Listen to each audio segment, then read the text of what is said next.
You're looking at a 3-ton German-engineered status symbol buried up to its axles in the kind of thick, black Montana gumbo that doesn't let go until August. And the best part isn't even the mud. It's the look on Brenda's face as she realizes that her HOA Gold Tier parking pass doesn't carry much weight with Sir Isaac Newton. I didn't touch that car, I didn't tow it, and I sure as hell didn't push it, because after 6 months of her treating my private sanctuary like a suburban overflow lot and telling me to, get real, while she trampled my livelihood, I decided to let gravity do the talking. And trust me, gravity is a whole lot more persuasive than a cease and desist letter. You have to understand where I was coming from before all this madness started, because I wasn't always a guy who built mechanical ejection systems for fun. I spent 22 years in Chicago as a high-level logistics consultant, the kind of guy who lived in a world of spreadsheets, transit times, and the constant, soul-crushing hum of fluorescent lights. I was good at it. I could see how moving parts fit together before they even arrive at the warehouse. But eventually you realize that your life is just a series of Zoom calls and cold coffee, and you start craving something that actually smells like something, even if that something is cow manure and fresh-cut hay. So I bought this place, 84 acres of rolling hills just outside of Bozeman, a beautiful stretch of land with a creek that stays cold all summer and a barn that was leaning just enough to have character. And the most important thing, the thing I checked 3 times before signing the deed, was that it sat exactly 40 feet outside the jurisdiction of the Pinecrest Estates Homeowners Association. For 3 years, it was heaven. I traded my suit for Carhartt, my stress for sore shoulders, and my alarm clock for a red-tailed hawk that liked to scream at the sun from my fence post. And I got along fine with most of the neighbors until the housing market went crazy and the HOA board decided they were basically a sovereign nation. That's when Brenda entered the frame, driving a white SUV that cost more than my first house, wearing sunglasses that covered half her face, and an attitude that suggested she was personally responsible for the invention of the weekend. It started small, a tire over the line here, shortcut, through my wildflower meadow there, and at first, I did the neighborly thing. I'd wave her down and say, hey, just so you know, this is private property and you're running up the drainage, but she'd just look at me like I was a particularly uninteresting piece of farm equipment and say, oh, don't be so dramatic. It's just dirt. And anyway, the HOA said we have historical access to this ridge, I tried to tell her there was no such thing as historical access on a deed that's been in the same family since 1940. But Brenda wasn't a person who listened to facts. She was a person who listened to the sound of her own voice, and things really took a turn for the worse when she started, hosting, for her bridge club. Suddenly, my lower pasture wasn't a pasture anymore. It was a valet station for every luxury vehicle in a 5-mile radius. And when I tried to put up a simple wire fence, Brenda actually had the audacity to call the sheriff and claim I was creating a, navigation hazard, for the local residents. The sheriff, a guy named Miller who's seen too many of these city versus country disputes to count, just sighed and told her I could build a spike moat if I wanted to. But Brenda didn't care about the law. She cared about her convenience.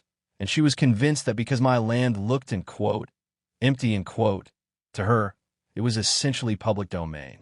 The breaking point didn't come from the tire tracks or the trash her friends left behind.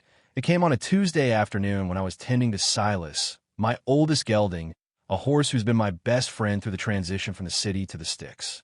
Silas was grazing near the property line when Brenda came barreling through in that SUV, music blaring so loud I could hear the bass from the house, and she decided to lay on the horn just to get him to move out of her way. Silas spooked. He's an old guy, and his joints aren't in oppos. What they used to be, and he ended up sliding into a ditch and tearing a ligament that took 3 months and $4,000 in vet bills to even begin to heal. When I confronted her about it, she didn't even apologize. She just rolled her window down an inch and said, maybe if you kept your animals under control, they wouldn't into oppos. Get in the way of progress, and that was the moment the, logistics consultant, version of my brain clicked back into gear. I realized then that you can into oppos. Reason with someone who doesn't into oppos. Believe you exist. So I went to work in my shop. Using every bit of engineering knowledge, I had to design something that was perfectly legal, completely passive, and absolutely devastating. I built what I call the end quote, selective equilibrium platform, end quote, which is a fancy way of saying a massive wooden deck reinforced with steel I-beams that looks exactly like a high-end parking pad, but it sits on a central pivot point held in place by a heavy-duty industrial solenoid and a simple weight distribution sensor. I spent 3 weeks calibrating the hydraulics so that it would feel solid as a rock when you drove onto it, but the second the weight was centered and the end quote, activation end quote, command was sent, the front end would lock and the back end would drop at a precise 15-degree angle. Not enough to flip a car, but more than enough to turn a parking space into a very expensive slide.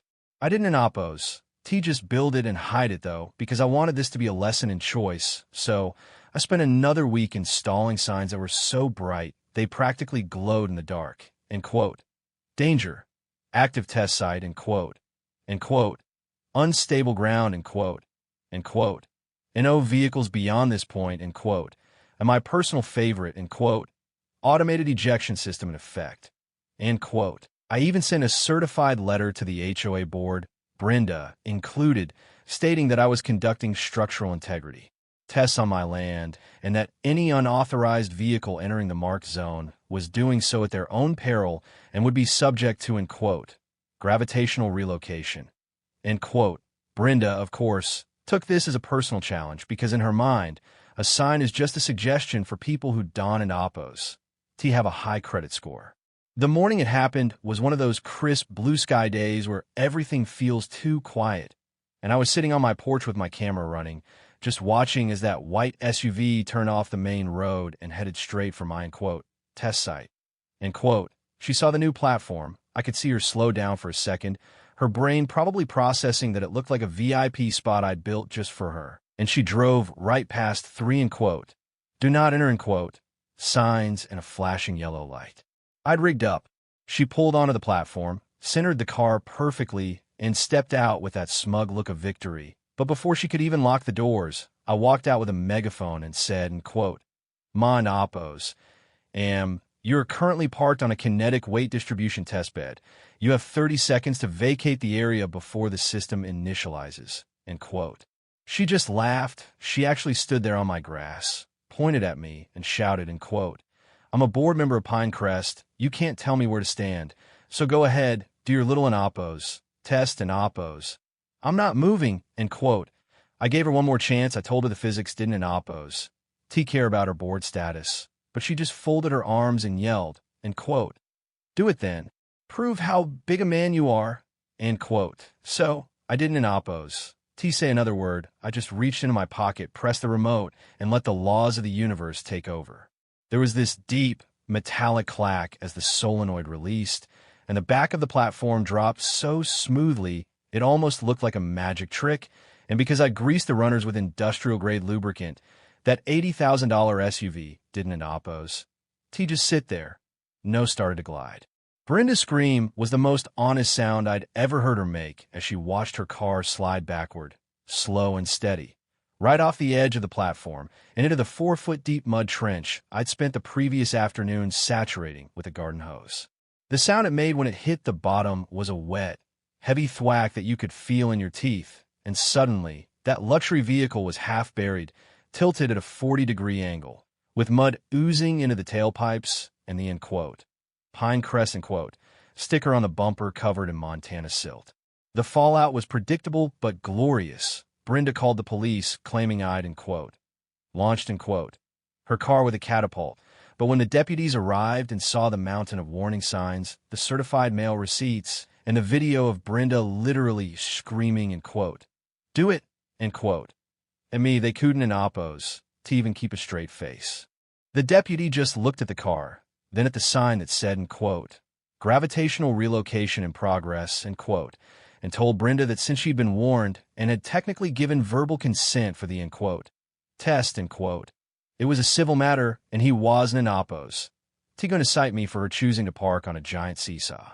The best part, though, was when her insurance company got hold of the footage because apparently, end quote, willful negligence in the face of clearly marked industrial hazards, end quote, is a clause they take very seriously, and they refuse to pay a dime for the extraction or the mechanical damage caused by the mud. Brenda ended up having to pay a specialized recovery team $6,000 just to winch the thing out. And by the time it was back on the pavement, the transmission was shot, the interior smelled like a swamp, and her reputation in the HOA was in tatters because I'd posted the whole video to the local community page. The board actually had to vote her off because her, in quote, legal battle, in quote, with me was costing them a fortune in wasted consultation fees. And for the first time in 3 years, my fence line is quiet. Silas can graze in peace, and the only music I hear is the wind through the pines. But here's the thing that's been eating at me, and why I'm sharing this. Did I go too far?